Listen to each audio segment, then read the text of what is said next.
El Centro Cultural UNAM Querétaro de la ENES Unidad Juriquilla, en colaboración con la Unidad de Vinculación, Difusión y Divulgación de la UNAM Campus Juriquilla, presenta Panóptico Cultural, un espacio de diálogos y reflexiones en torno a la cultura. Conducen Abel Martínez y Juan Villagrán. ¿Qué tal? Bienvenidos a un nuevo Panóptico Cultural. Quien les habla, Abel Martínez. Y Juan Villagrán, buena tarde. ¿Cómo estás, Juan? Bien, Abel, ¿tú qué tal? Muy bien también. El día de hoy tenemos una invitada muy especial, una colega mía historiadora de Argentina, Sol Calandria. ¿Cómo estás, Sol? Hola, buenas tardes, Juan y Abel. Muchas gracias por la invitación. Para mí es un placer estar aquí compartiendo con ustedes y el resto de los colegas y las colegas. Por aquí todo bien. Qué bueno, Sol. Ella es de Argentina, como podrán escuchar, y si me lo permiten, voy a leer un poco de su currículum vitae para que sepan algo más de la doctora Sol. Sol es profesora y doctora en Historia por la Universidad Nacional de La Plata en Argentina, en donde ejerce como docente e investigadora del Departamento de Historia de la Facultad de Humanidades y Ciencias de la Educación. Actualmente es directora de Investigación, Planificación y Evaluación del Ministerio de las Mujeres, Políticas de Género y Diversidad Sexual de la provincia de Buenos Aires en Argentina.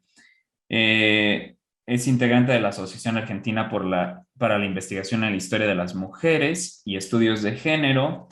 En marzo de 2020, su tesis doctoral fue galardonada por el 23º Premio Internacional Victoria Kent para investigadoras feministas y de género que otorga la Universidad de Málaga en España. Realizó presentaciones sobre su investigación en reconocidas universidades como la Universidad Federal de Santa Catarina en Brasil, Concordia University en Montreal, Harvard Law School en Boston, la Pontificia Universidad Católica de Perú, la Universidad de la República en Uruguay y Universidad de Santiago de Chile. Durante el año 2017 fue becada como investigadora visitante del Max Planck Institute for European Legal History en Frankfurt, Alemania. Y bueno, un currículum impresionante de la doctora Sol, y lo voy a dejar en la caja de descripciones por si quieren saber más de ella. Sol, bueno, pues para empezar la charla, pues queríamos preguntarte cuál es tu tema de estudio en particular como historiadora. Bueno, el tema de investigación que yo desarrollé para mi doctorado fue acerca de mujeres que cometieron infanticidios, es decir, que mataron a sus hijos recién nacidos en la provincia de Buenos Aires en el siglo XIX. Puntualmente, el periodo que yo abordé en mi tesis doctoral comienza en 1886, cuando en Argentina se sanciona el primer Código Penal Nacional, y finaliza en 1921, cuando se producen unas modificaciones en el Código Penal que afectan a todo el código, pero puntualmente a esa figura del infanticidio, ¿no? El código va a establecer como infanticida a la mujer que por ocultar la deshonra cometiera el infanticidio sobre su hijo recién nacido, considerado recién nacido hasta 3 días del nacimiento, y estableció una pena considerablemente menor de entre 3 y 6 años para las mujeres que pudiesen comprobar la deshonra, y se constituyó esa figura de infanticidio como una figura autónoma del delito de homicidio, ¿no? Las mujeres que no podían comprobar que el móvil del delito había sido la deshonra, serían condenadas por homicidio agravado por el vínculo y la pena de presidio por tiempo indeterminado, que era la más alta en el código para las mujeres.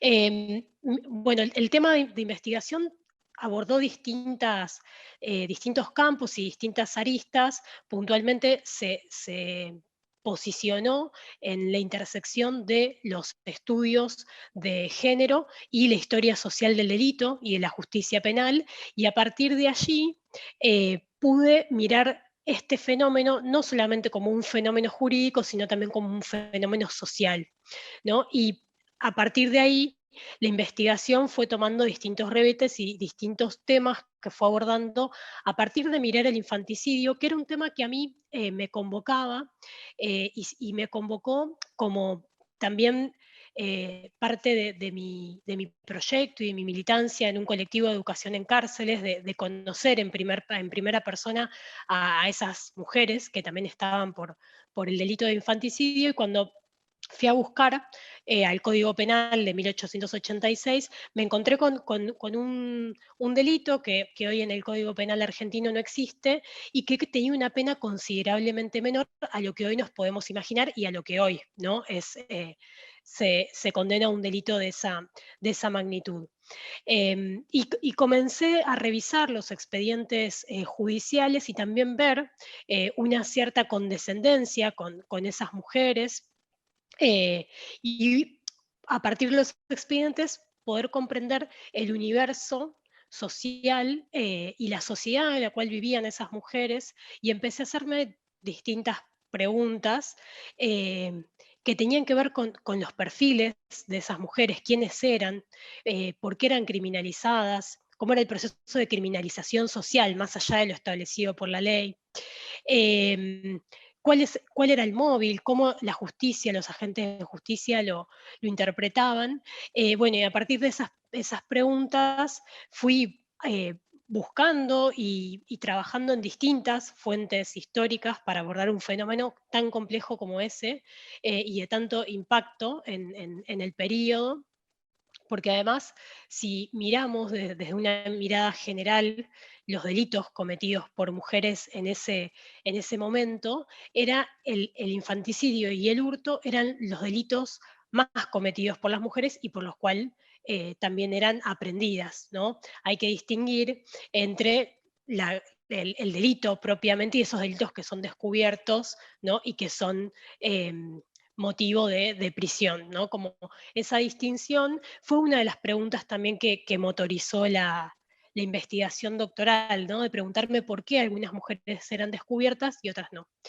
Algunas de las aproximaciones que fui haciendo en la investigación y que resultaron en la tesis, primero tenía que ver con un aspecto social de preguntarme quiénes eran estas mujeres, y los expedientes de penitenciaría y los expedientes judiciales me permitieron ver un perfil en común que tenían estas mujeres que eran condenadas por infanticidio. Eran mujeres en su mayoría pobres, trabajaban como empleadas domésticas en el momento de que fueron descubiertas. Eran mujeres muy jóvenes, tenían entre 17 años y 25 años en su mayoría, y desciende, digamos, el nivel etario del perfil de las mujeres de la penitenciaría que cometieron un delito en general.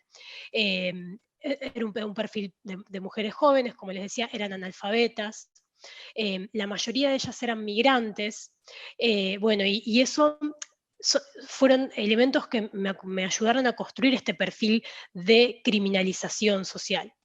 Y además de esos elementos que algunos tenían en común con otro tipo de delitos, ¿no? Pensar la particularidad de los perfiles de las infanticidas. Y ahí, en las particularidades, hay dos cuestiones que se resaltan, digamos, ¿no?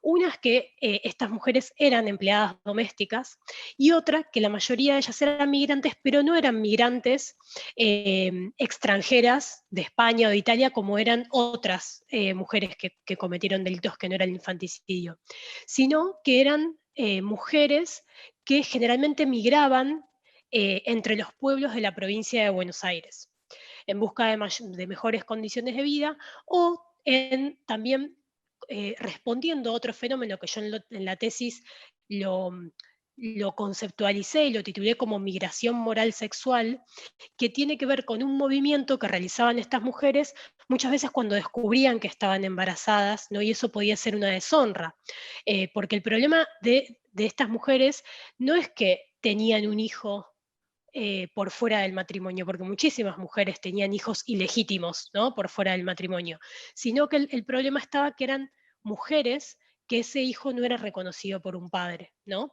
Había una ausencia de esa figura y eran mujeres cargando con eso, con nada más ni nada menos que un embarazo ilegítimo en el siglo XIX, en condiciones socioeconómicas completamente vulnerables. Entonces, muchas de ellas llegaban ya embarazadas a otro pueblo, porque obviamente los sistemas de comunicación eran completamente distintos, y podían ocultarlo de otra manera. Entonces, el hecho de habitar pueblos pequeños, que eran mujeres que estaban sometidas a la mirada de los demás, de los otros, ¿no? Y donde el rumor tenía, digamos, un poder sobre ellas, había y existió una forma de criminalización que tenía que ver con lo que Garland llama la criminalización informal, ¿no? Que tiene que ver, él divide entre el crimen o la criminalización informal y la formal. La informal tiene que ver con el ejercicio del control y el control social informal que ejerce la sociedad civil. No hay esas miradas, no hay esa exposición a lo que dicen los vecinos, las vecinas, agentes de justicia, del poder, ¿no? Tenían un peso muy grande en cómo se iba a desenvolver la mujer y cuál iba la acción que la iba a impulsar o que a mí me permite explicar por qué recurrieron al infanticidio y no a otro tipo de mecanismos popularmente conocidos para evitar la maternidad no deseada, ¿no? Como por ejemplo el aborto, como por ejemplo los abandonos, ¿no? Que tenían una logística atrás que implica que a veces se tuviesen que movilizar o que el ocultamiento fuese más complejo. En el caso de los infanticidios, generalmente las mujeres ocultaban todo el embarazo y daban a luz en la letrina, ¿no? Esos espacios alejados, donde de cierta manera, en un espacio donde su privacidad se veía acotada, porque eran empleadas domésticas y vivían en la casa de sus patrones y de sus patronas, la letrina funcionaba, ¿no?, como un espacio privado dentro del mismo espacio privado, que para ellas, por supuesto, no lo era un espacio privado. Entonces, todos esos mecanismos de control social informal se agudizan en estas mujeres y van acortando, lo que yo trabajo en mi investigación, su capacidad de agencia para resolver esa situación de la maternidad ilegítima. Eso es en cuanto a los aspectos más sociales del infanticidio, y después también lo que pude observar es, además de las dinámicas de control social y de criminalización de las mujeres que recién comentaba, tiene que ver con una dinámica de la justicia penal, una justicia que está recién en su proceso de conformación y de consolidación, porque fines del siglo XIX, principios del siglo XX, es el momento de consolidación del Estado en Argentina y es el momento de codificación penal, ¿no? Entonces, en ese sentido, otra de las cuestiones que se puede observar en la tesis tiene que ver con el infanticidio, cómo se concibe a la mujer en el Código Penal, en la doctrina penal, y cómo esos códigos y esa justicia que pretendía ser modernizadora, entre comillas, en un contexto civilizatorio y de avance del Estado sobre el territorio, fue profundamente conservador en sus ideas hacia las mujeres, ¿no? En ideas que supuestamente ya eran vetustas, ¿no? Como el tema de la honra, del honor, ¿no? Que en el caso de las mujeres siguieron siendo funcionales hasta muy avanzado el siglo XX, ¿no? Y esto acá tiene mucho peso. Tiene mucho peso porque lo que define la figura jurídica y lo que define el atenuante en el infanticidio es justamente el móvil de la deshonra. Pero a su vez, en esos no dichos del Código Penal, porque el Código Penal establece que tiene que haber deshonra, pero no establece qué es la deshonra, se juegan las interpretaciones de los agentes de justicia, ¿no?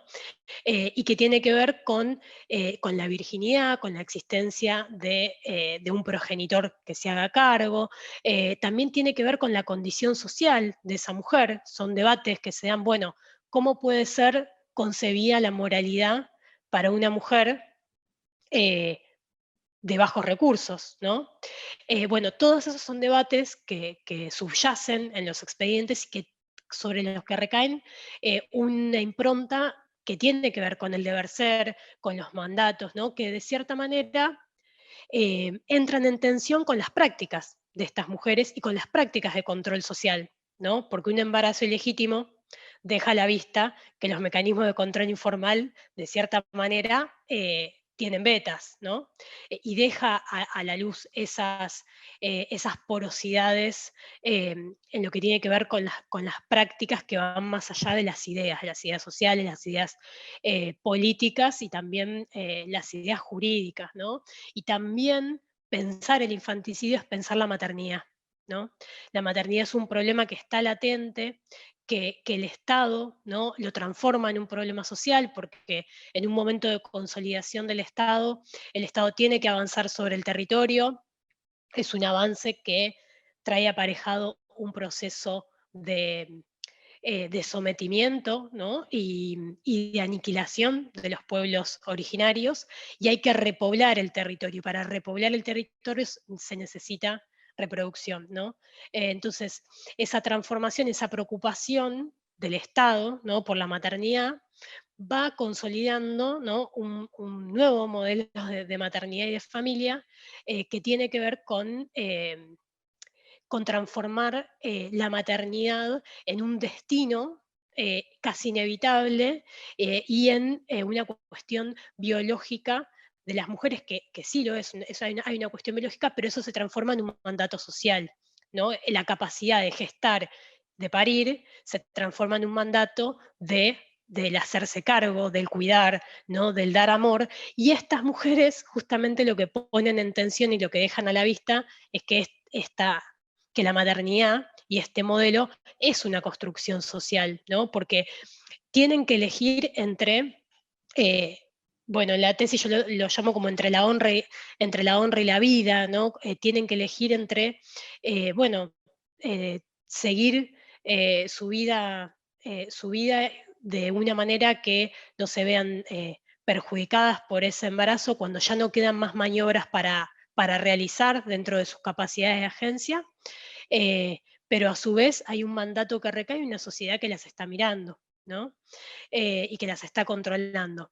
No tanto de manera formal, ¿no? Porque sabemos que la dinámica del control social sobre las mujeres es completamente distinta a la de los varones, y eso se evidencia en la cantidad de delitos cometidos y aprendidos. Pero hay una dinámica de control social informal que recae eh, de una doble manera, o que se agudiza en el caso de las mujeres, sobre todo en el caso de las mujeres de estas condiciones sociales que son sumamente vulnerables. Bueno, y para no extenderme más, los y las invito, está breve a salir el libro para este año, así que después puedo compartirlo para que sigan profundizando y sigamos dialogando al respecto también. Qué buena noticia esta, la del libro. Ojalá que podamos hacerte una invitación para que lo presentes. Se me cayó ahí la lámpara, perdón. Para que lo presentes también acá en la UNAM Juriquilla. Igual si no, o sea, a lo mejor virtualmente que salga, pero te invitamos. Yo tenía una pregunta puntualmente. ¿En los expedientes tú encuentras testimonios de las mujeres donde hablen de su sentir? O sea, donde digan, no, pues sí me siento de esta forma o me siento de otra. O realmente no les dan permiso tampoco de testificar en los expedientes. Y la otra, si eran dos preguntas, ya me acordé, es, por ejemplo, si estas mujeres fueron violadas, por ejemplo. Se me ocurre que esa haya sido tal vez una causa de no querer ser madres o de esta concepción de ser madres. Aún así se perseguía como, digo, obviamente por el hecho de matar a la cría, pues supongo que sí, pero no había como cierta atenuante o alguna de estas, como huecos en la ley que existan. Bueno, con respecto a la primera pregunta, Abel, hay testimonios de ellas, generalmente están mediadas por sus defensores oficiales. El 95% de los defensores de estas mujeres eran defensores oficiales, no eran defensores que ejercían la profesión de manera particular.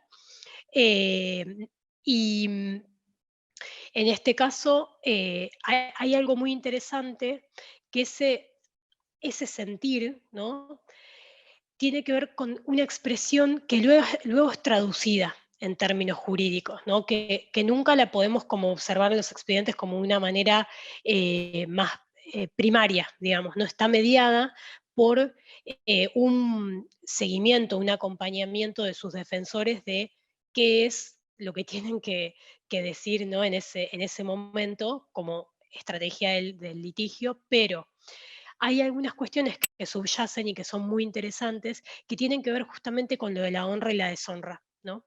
Porque en la gran mayoría, los testimonios de las mujeres no hablan de honra y de deshonra. Ellas no dicen haber cometido el delito, haber cometido el infanticidio para ocultar su deshonra. Ellas hablan de múltiples situaciones o cómo se sintieron frente a una situación, que esto es conceptualizado como, ¿no?, luego cuando es traducido jurídicamente por sus abogados defensores y por los jueces. La mayoría de ellas alude a estar en una situación de soledad cuasi absoluta, ¿no? En una situación, digo de soledad cuasi absoluta porque la mayoría tenía a sus familias lejos. No siempre, ojo, no siempre la familia es un espacio de contención. Muchas veces, ahora voy a hablar un poquito de eso, pero muchas veces es un lugar de opresión, que es distinto a un espacio de contención, pero bueno, pierden o se disminuye su red, ¿no?, de contención, de contactos. Y en ese sentido hablan de una soledad muy grande.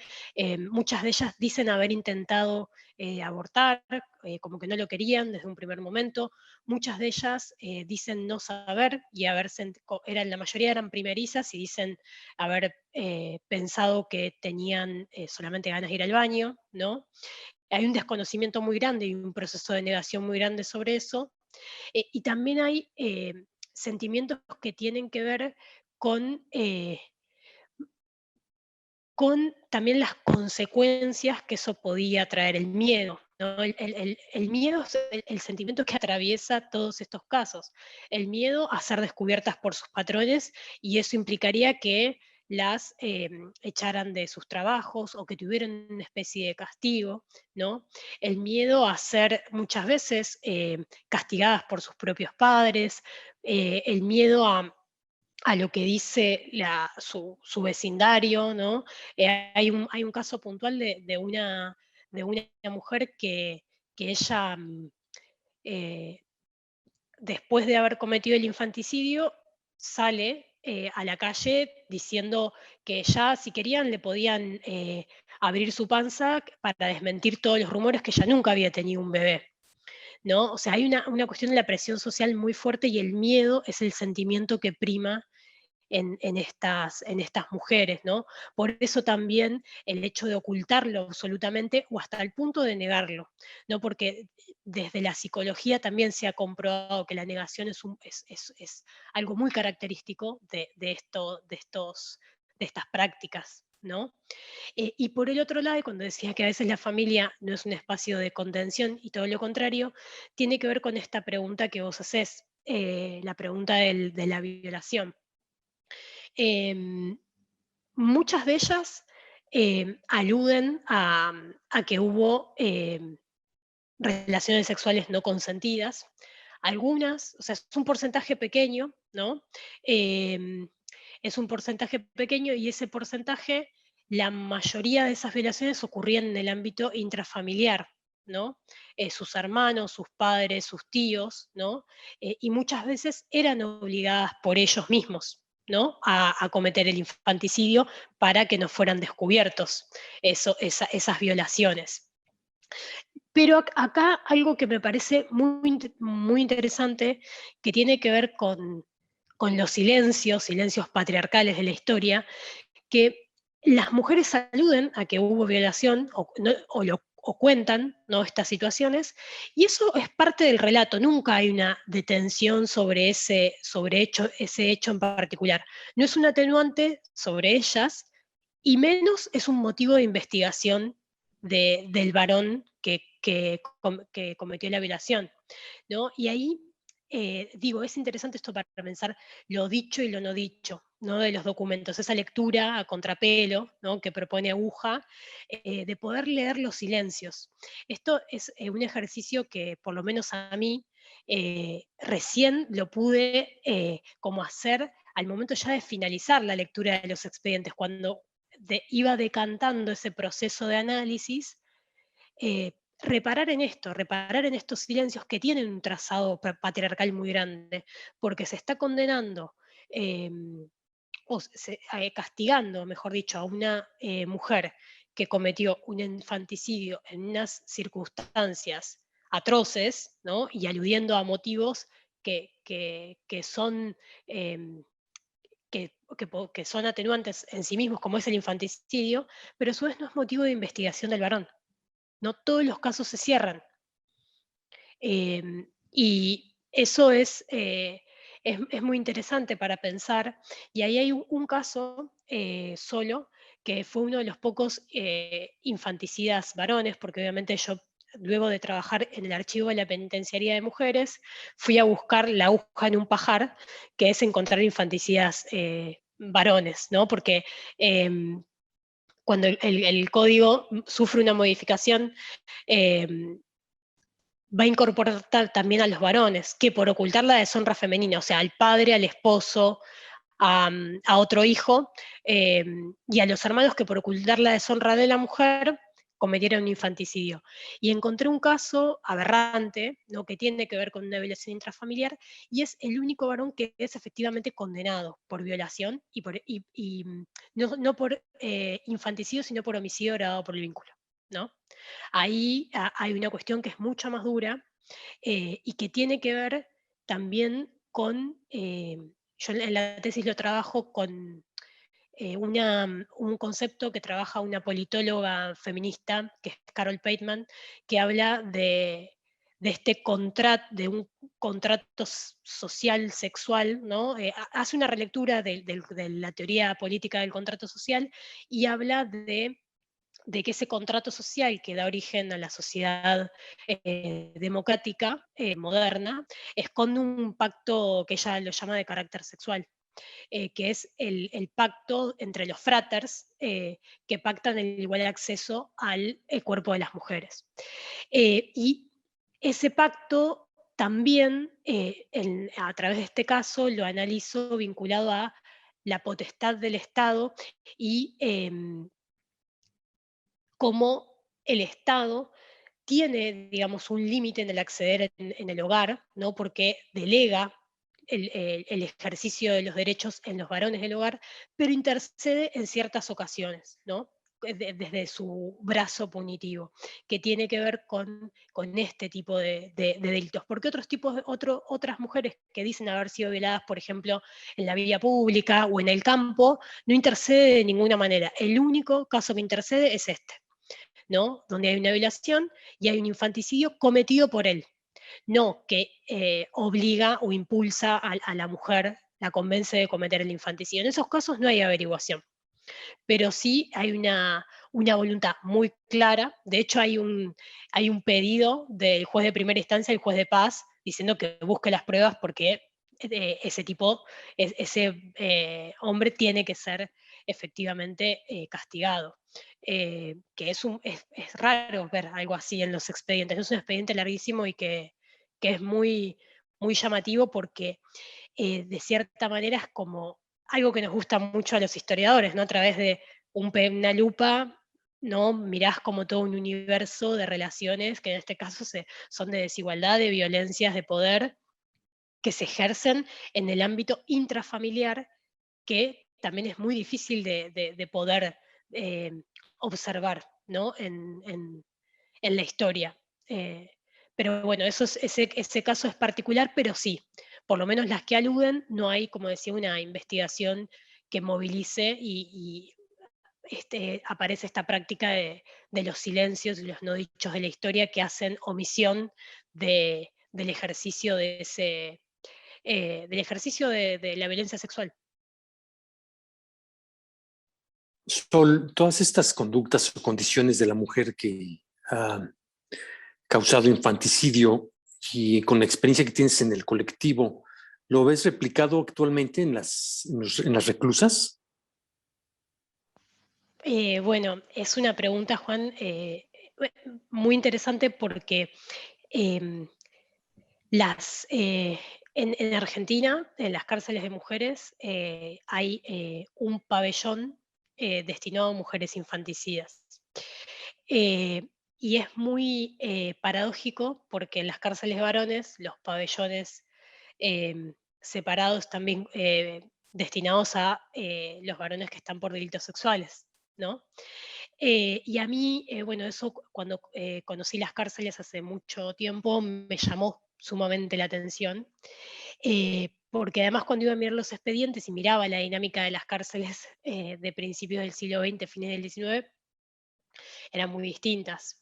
Y yo creo que eso tiene que ver con justamente la construcción social de la maternidad y el peso que tiene y el estigma que recae sobre estas mujeres de haber matado a sus propios hijos, ¿no? Como un delito aberrante, que hay un proceso diferenciador dentro de las dinámicas de las propias cárceles, ¿no?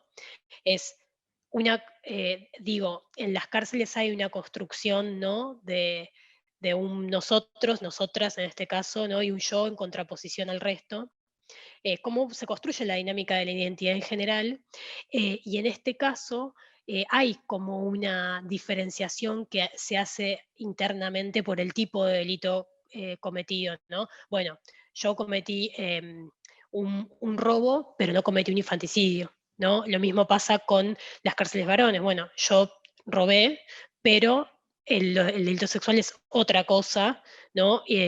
Recae un estigma muy grande y recae un estigma muy grande sobre estas mujeres de las mismas, desde las mismas presas, ¿no? Y justamente están en un pabellón aparte porque la dinámica es muy conflictiva con el resto, ¿no? Hay un estigma y una discriminación dentro de las mismas cárceles sobre las infanticidas y que tiene que ver con la efectividad de la construcción social de la maternidad y de este mandato y el homologar el mandato maternal como un instinto biológico, ¿no? Una mujer que comete un infanticidio está poniendo en cuestión, digamos, su propia naturaleza, entre comillas, ¿no?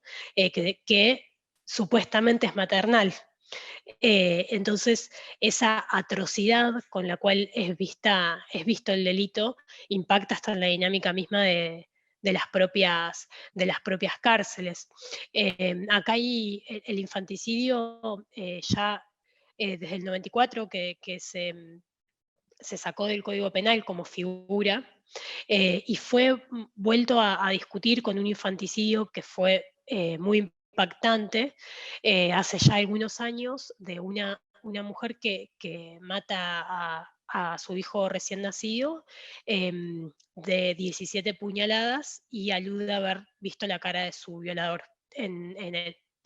Y bueno, eso fue un sacudón a que desde el campo del derecho se volviera a pensar en cuáles pueden ser los móviles que conduzcan a una mujer a cometer ese tipo de delito y si alguno de esos móviles puede ser un atenuante, como por ejemplo el caso de violación.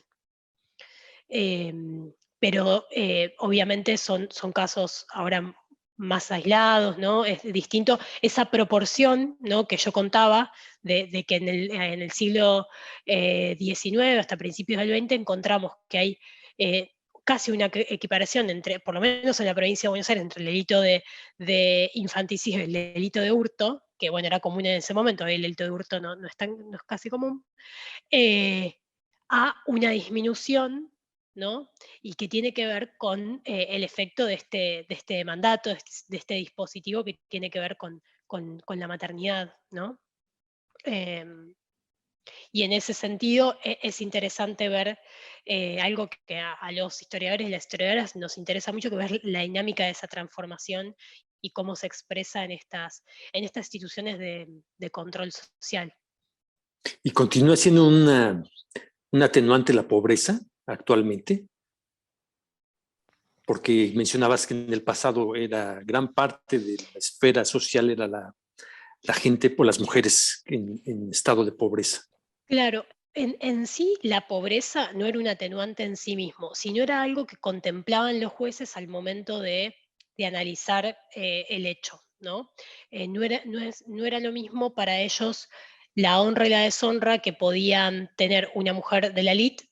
De hecho, no encontré ninguna infanticida de ese sector social, por supuesto, criminalizada, castigada, ¿no? Por eso, pero sí la pobreza era entendida como un móvil, ¿no?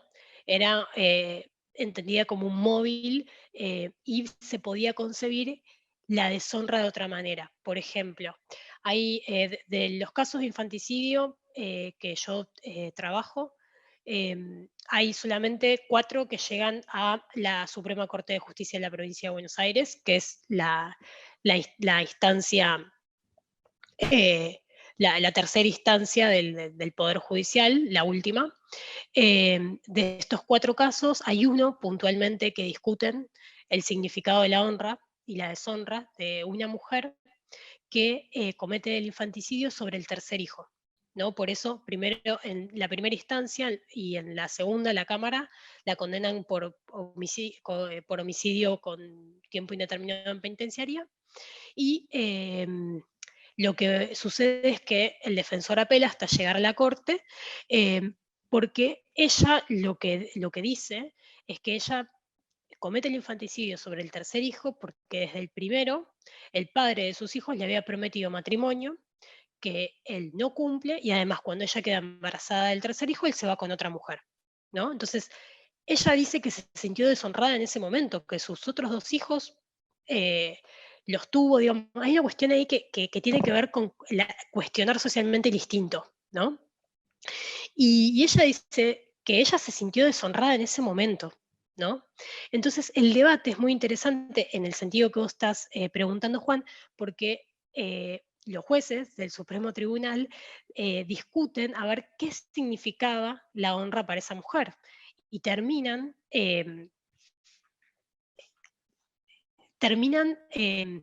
fallando a favor de ella, ¿no? Y caratulando el delito como un infanticidio, porque lo que ellos dicen es que para una mujer de bajos recursos y de la vulnerabilidad en la que ella se encontraba, la honra o sea, como que, no lo dicen con estas palabras, pero como que no podían esperar más de ella, ni de lo que ella concebía como su honra, ¿no? Ellos ahí dicen, bueno, la deshonra no está vinculada y la honra a la virginidad o al casamiento, ¿no? Es interesante porque es pensada de manera relacional, no es estática ni es unívoca, ¿no? En su definición que hacen los agentes de justicia. Y ahí la pobreza no es un atenuante, pero sí es un móvil completamente legítimo para pensar que la honra y la deshonra de ese sector social es reinterpretada de una manera completamente distinta a la que está en los libros, que sería la asignada a las mujeres de la alta sociedad, ¿no? Y bueno, hoy en día sucede lo mismo, no es un atenuante en sí mismo, pero sí puede ser un motivo para comprender el móvil de un delito. Pues sí, es espectacular la investigación que estás haciendo o la que has realizado, Sol, porque a mí me llama mucho la atención es una de las cosas pues que creo que es muy interesante de la historia del delito y del derecho, que te das cuenta que existe todavía una continuidad, ¿no? En las estructuras jurídicas absolutas. Y ahora que hablabas todo esto, estaba recordando un caso aquí en México, donde últimamente se estaban haciendo audiencias grabadas con una mujer que había sido violada y estaba el padre y la madre de esta chica y obviamente el violador. Y bueno, pues resulta que están pues en la audiencia y todo esto, y el Papa argumentaba que la chica era virgen antes de ser violada, ¿no? Es impresionante cuando le dicen, no, pues sabes que no era virgen, ¿no? Y la cara del señor, y esto lo estoy contando hace 3 4 años, la cara del señor fue así desencajada de decir, no, o sea, terminó olvidando realmente el delito de la violación y terminó argumentando que había sido una deshonra, pero para la familia, ¿no? Entonces, esto pues permite, bueno, yo recordé ese caso puntual porque a pesar de que lo que tú narras es en Argentina, todavía aquí en México siguen pasando este tipo de cosas, ¿no? Que sí nos da, pues para plantearnos, ¿no? Cómo está estructurado socialmente también la concepción del honor, de la deshonra hacia las mujeres, ¿no? Entonces es algo muy interesante y que me llama la atención, pero me gustaría continuar un poco con otros temas que queríamos preguntarte, Sol, porque pues sabemos que pues esto te ha llevado a caminos de lucha social también. Y pues bueno, sería bueno que nos contaras eh, qué entiendes tú por feminismo, ¿no? Si fue gracias a la historia que te volviste feminista o de dónde nació esta intención de, de luchar, de combatir por los derechos de las mujeres en un sistema patriarcal, ¿no?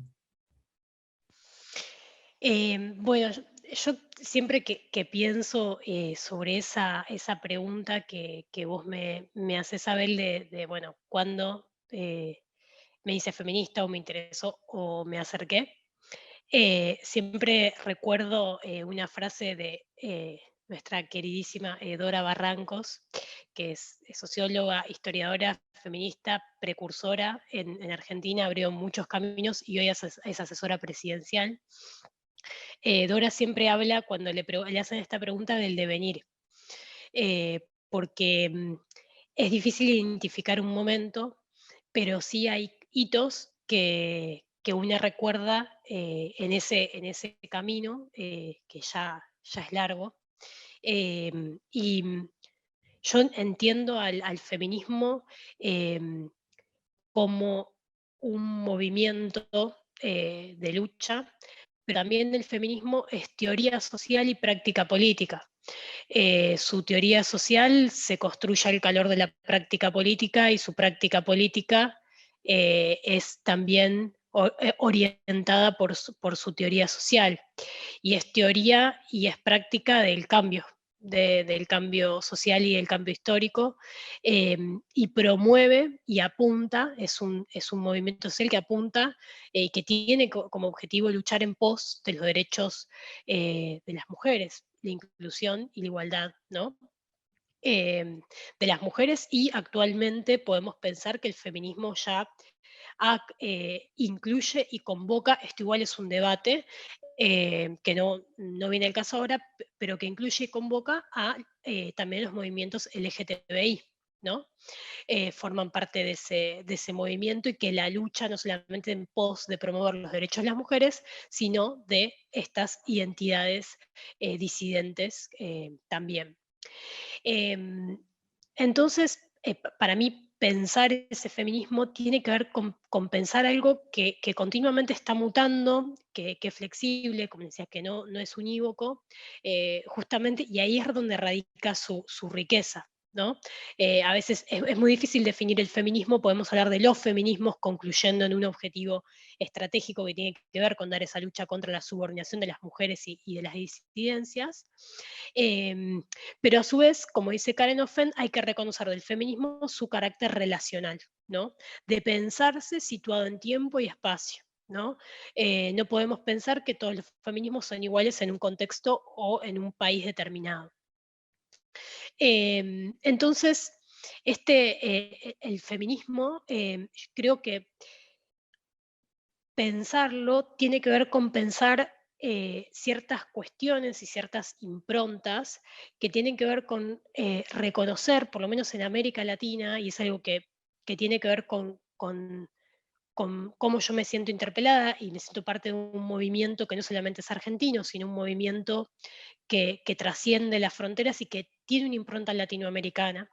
Hay una impronta que tiene que ver con los feminismos de los países que fueron y que están marcados por la colonización, ¿no? Como son México, Argentina y los países de América Latina, donde, como ya han dicho las feministas de Abya Yala, una impronta particular, ¿no? Una impronta particular porque se produce lo que ellas llaman un entronque patriarcal entre la dominación colonial y la dominación también capitalista, ¿no? Patriarcal, capitalista y colonial. Por eso pensar en decolonizar el feminismo, ¿no? Decolonizarlo en su forma de pensamiento, porque el feminismo nace como movimiento en Occidente. Y ahí hay algo que para mí es muy interesante para pensarlo, y no solamente para pensarlo, sino para practicarlo, que tiene que ver con este concepto que introdujo Kimberlé Crenshaw, que es una feminista afrodescendiente que habla de la interseccionalidad, ¿no? Y esa interseccionalidad para pensar los feminismos es un concepto muy potente como teoría y como práctica, porque es pensar que hay otros elementos estructurales, ¿no? Como son la clase, la etnia, la raza, la edad, y el género, ¿no?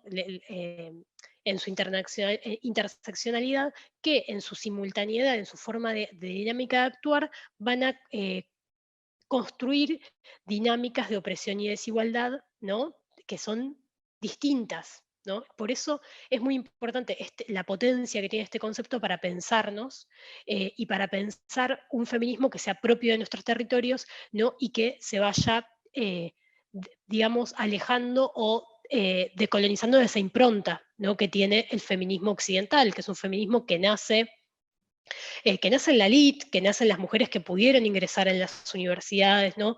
Hoy en Argentina tiene mucha fuerza lo que se llama el feminismo popular, el feminismo de los barrios, el feminismo de las mujeres que habitan en espacios rurales. Bueno, ¿qué significa pensar el feminismo desde ahí, ¿no? Y ahí también para mí tiene mucho que ver con pensar y pensarme en este devenir feminista y cómo me interpeló a mí. A mí el feminismo me interpela como militante en contexto de encierro, ¿no? Y en transitar estos espacios eh, en donde un grupo de personas, de mujeres, varones muy jóvenes, íbamos a las cárceles a hacer talleres de educación popular, para aquellas personas, mujeres, varones que decidieran realizar un estudio, ser parte de la carrera, lo que se ofrecía en carreras universitarias. Eso hoy derivó en un programa universitario para personas privadas de su libertad después de mucho tiempo. Em, y en reconocer como la opresión y la vulnerabilidad en ese espacio, en un espacio que, como las cárceles, que son instituciones que fueron pensadas y diseñadas para alojar varones, mujeres que, como hablábamos antes, también recaía un doble estigma, porque no solamente estaban transgrediendo la ley, sino que estaban transgrediendo un mandato. Muchas de ellas, de cierta manera, castigadas no solamente por la justicia, sino también castigadas por su entorno social. No podían, muchas no les llevaban a sus hijos, las culpabilizaban de lo que ocurría hacia dentro de la familia. Ver también que los espacios y los talleres que se ofrecían dentro de las cárceles de mujeres estaban mucho más orientados a las tareas domésticas o a lo que se relaciona con los estereotipos de mujer, ¿no? La peluquería, la cocina, bueno, y eso era muy distinto a lo que ocurría en las cárceles de varones, que por ejemplo tenían centros de estudiantes, actividades deportivas, como una dinámica que hacía, que generaba como otras redes hacia adentro. Y eso en las mujeres no ocurría. Entonces, eso me interpeló, esa desigualdad que era de clase, pero que también había una desigualdad de género muy grande entre lo que ocurría en un espacio y otro.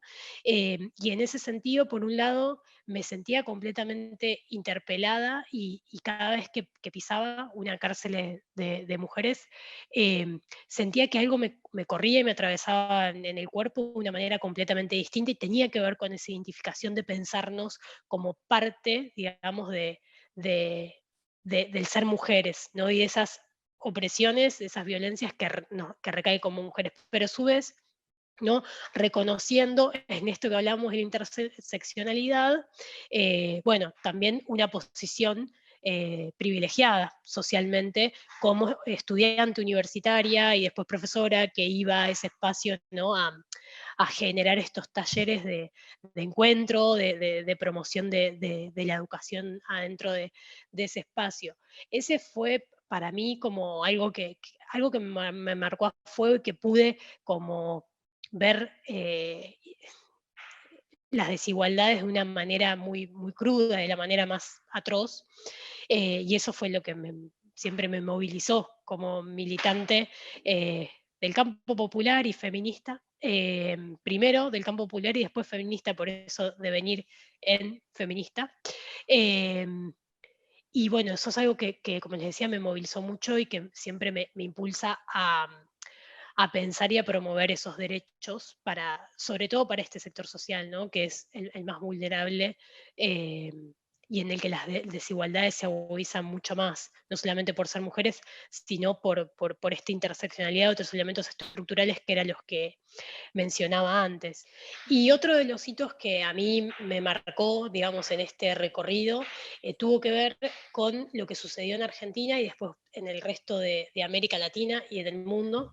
En Argentina particularmente en el 2015, con lo que fue la marcha y la movilización del Ni Una Menos, bajo la consigna del Ni Una Menos, que ocurrió en Argentina después de una oleada de femicidios muy, muy grande, y que culminó en el femicidio de Kiara Pérez, una joven de 14 años que estaba embarazada y que fue asesinada por su pareja.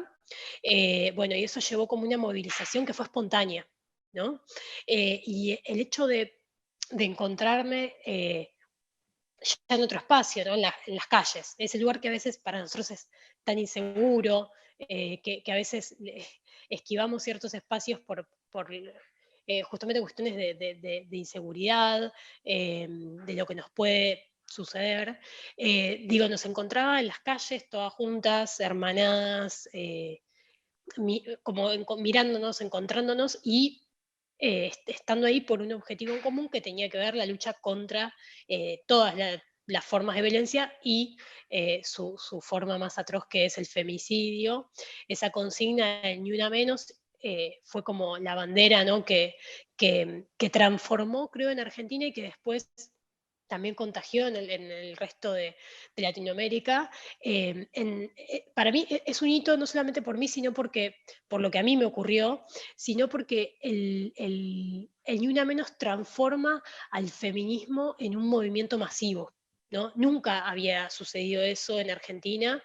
Había algo que contagiaba, que nos encontraba en pos de un objetivo en común. Ya no éramos unas pocas, sino éramos muchas en la calle, muchas jóvenes, ¿no? Esa consigna del Ni Una Menos al siguiente año se transformó a Ni Una Menos, vivas nos queremos, o sea, empezó a tener el 3 de junio una regularidad y luego Ni Una Menos por aborto legal, perdón, Ni Una Menos por aborto clandestino, que se transformó, Perdón, sí. justamente en eso recuerdo que en el 2019, a finales de 2019, el movimiento había tomado las calles en Argentina, en Chile, en gran parte de Sudamérica y se había permeado hacia México también.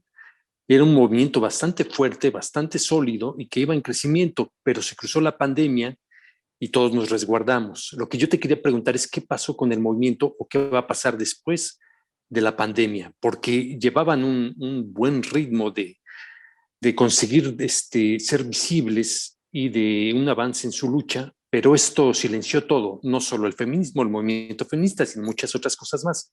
Pero se han replanteado qué va a pasar después de que se pueda salir a la calle otra vez. Bueno, ahí hay dos cuestiones que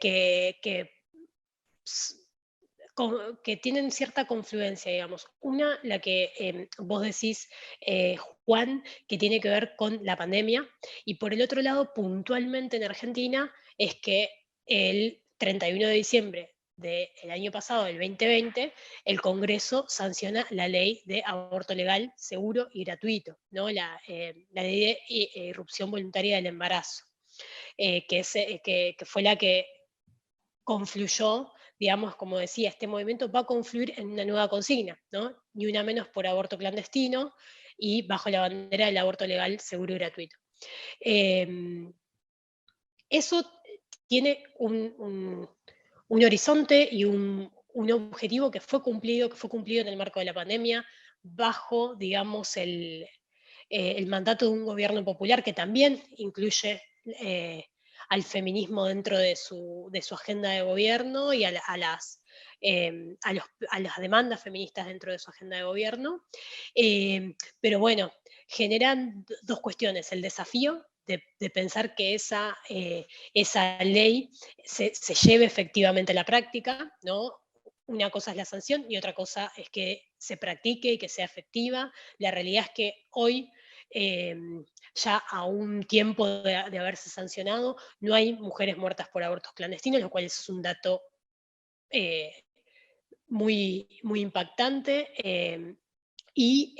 También nos obliga a pensar un nuevo objetivo, que está vinculado también, y creo que la consigna, como vos decís, todos los movimientos sociales, digamos, se replegaron en este contexto de pandemia, porque no implica salir de la calle. El feminismo venía de un auge y una masividad muy grande, como ustedes bien marcaban, no solamente en Argentina, sino en toda América Latina. Sin ir más lejos, podemos pensar las mujeres embanderadas por el INAO en Brasil contra las medidas de Bolsonaro, ¿no? Bueno, son objetivos que van confluyendo y demandas que van confluyendo, luchas.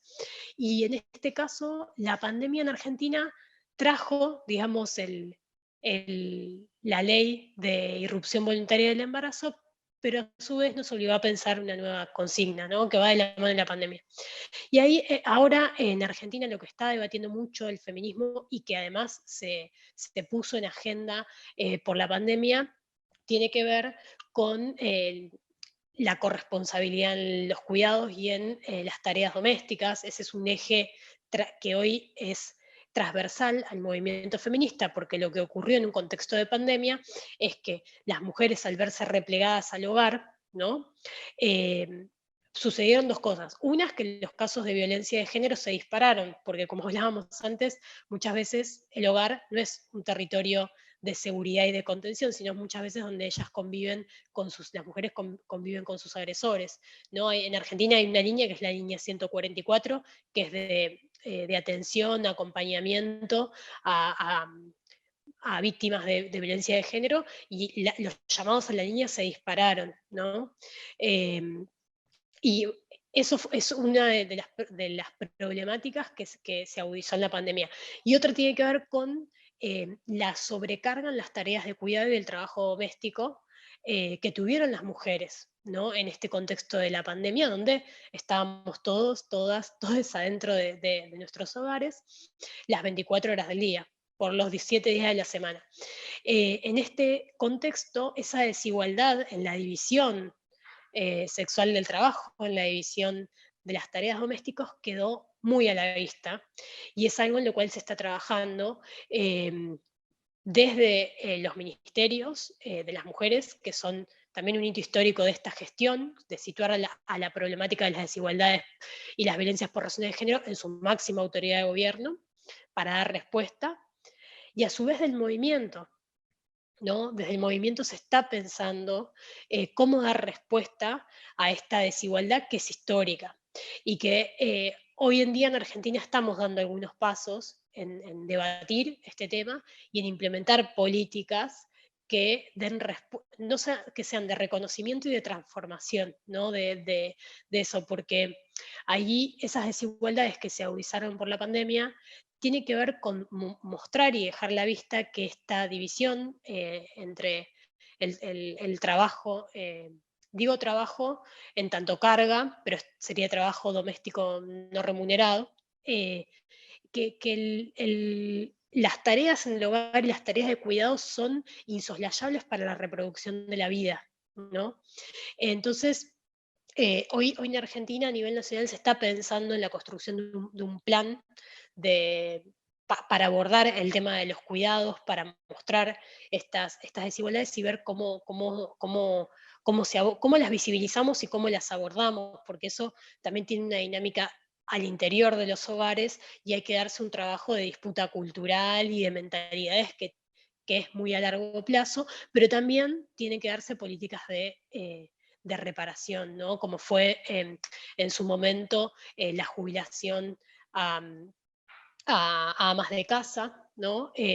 Como hace muy poquito, hace menos de un mes, se aprobó una ley para que las mujeres que tienen hijos pudiesen jubilarse, cada hijo cuenta como un año de aporte jubilatorio. Digo, son medidas que son reparatorias en este sentido, pero que no son, que tenemos todavía un largo camino para transformar, ¿no? Hace poco se hizo un sondeo, eh, sí, un sondeo y una investigación acerca de, bueno, cuáles eran los principales intereses de las mujeres o que percibían como problemáticas que tenían que ver con los cuidados, y uno de esos ejes de trabajo que salió, que lo estamos abordando ahora, tiene que ver con el cumplimiento de la cuota alimentaria por hijos y hijas, ¿no? Entonces, ahí hay un problema que tiene que ver con la agudización de estas problemáticas de desigualdad en la pandemia, que confluyen con una crisis económica a nivel global, porque la pandemia generó una crisis económica a nivel global, y que impactó en las mujeres, ¿no? Y en las mujeres que tienen que hacerse cargo de sus hijos, no solamente a nivel económico, sino a nivel de esos cuidados. Y la problemática del incumplimiento de esta obligación alimentaria es algo que atraviesa la vida de una gran mayoría de las mujeres, y que es motivo de que las mujeres, por ejemplo, se endeuden o tengan sobrecarga de trabajo, ¿no? Para mantener a los hijos, cuestiones que también afectan la vida y los derechos de los niños y de las niñas, ¿no? Porque al fin y al cabo la cuota alimentaria es para ellos, ¿no? Y bueno, ahí hay como un eje de trabajo que tiene que ver con la corresponsabilidad de las tareas domésticas y de cuidado, que es hoy un desafío para abordar, tanto desde el feminismo como desde el Estado, y sobre todo quienes somos feministas y estamos ocupando hoy lugares en el Estado y que estamos militando y trabajando desde ahí. Es un desafío enorme y tiene que ser abordado de una manera participativa, ¿no? Tenemos que construir políticas y dar respuestas como feministas incluyendo las voces de las mujeres, ¿no? No dando nada por supuesto, sino ampliando y escuchando a esas mujeres, porque vuelvo a algo que decía antes, la construcción del feminismo popular implica un feminismo en el cual esas voces no solamente se escuchen, sino que formen parte, ¿no?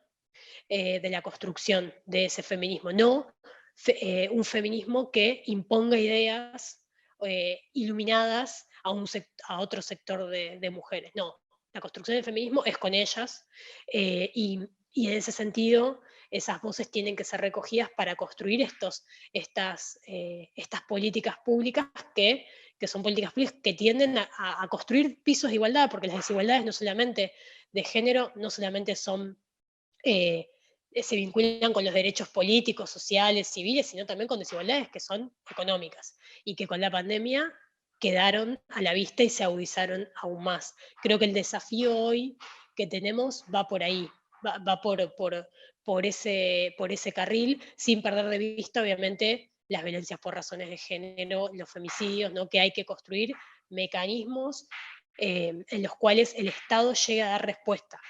Llega a respuesta es, llega a prevenir, no cuando el femicidio ya está cometido o la violencia ya fue ejercida, ¿no? Y eso requiere una articulación con las organizaciones feministas, con los territorios que es muy grande, que ya se ha empezado a hacer desde los ministerios, pero que tiene todavía mucho por recorrer. Y otro de los ejes, que hoy es un desafío en el movimiento, en el feminismo de Argentina, tiene que ver con lo que se conoce en Argentina como la ley Micaela.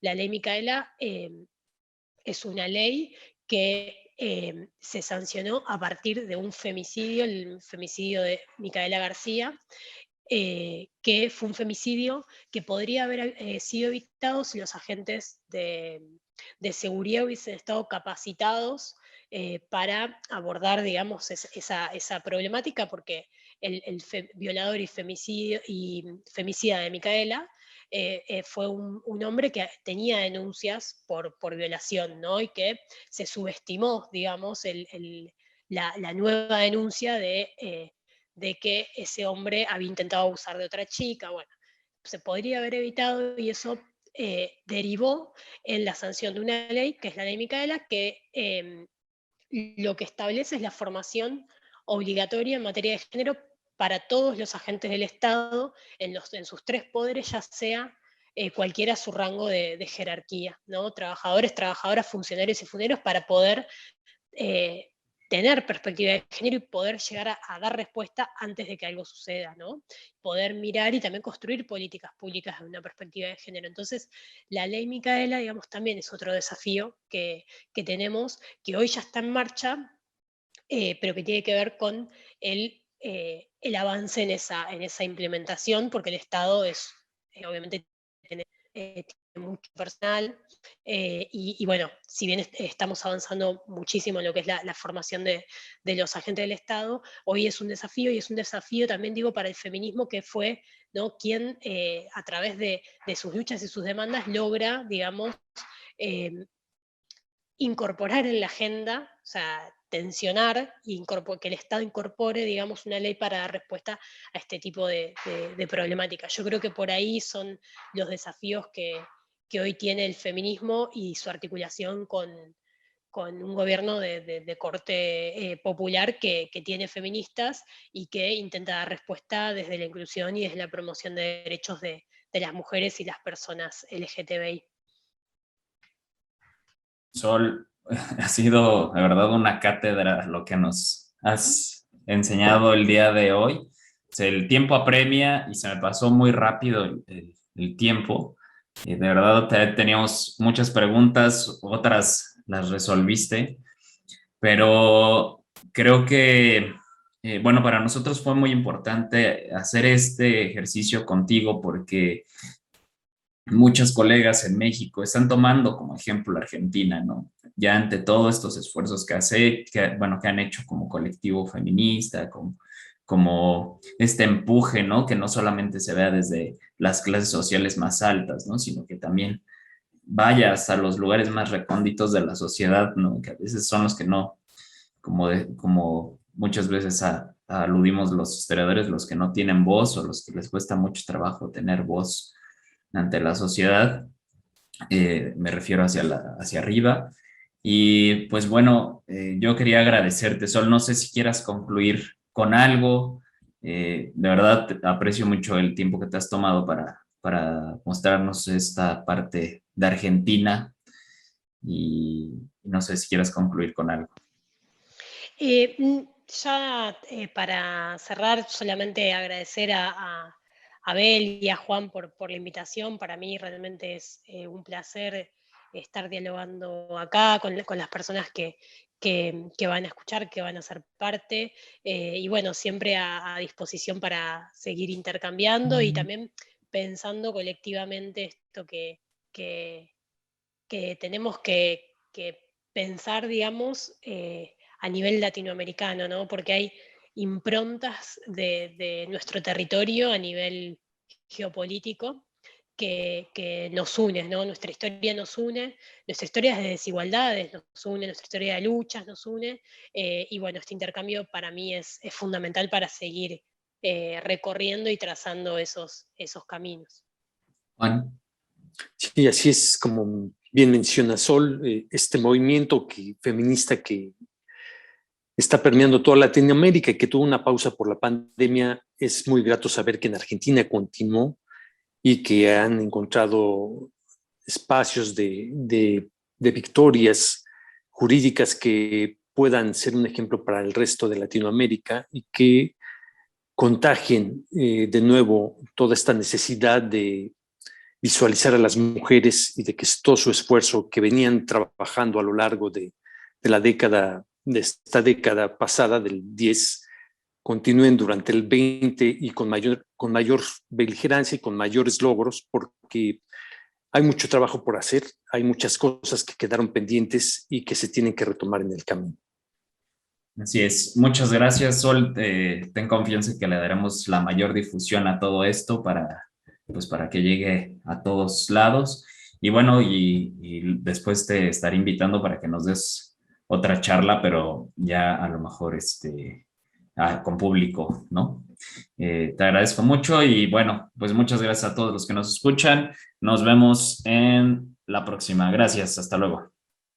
Síguenos en nuestras redes, CCU QRO en Facebook e Instagram y Centro Cultural UNAM Querétaro en YouTube.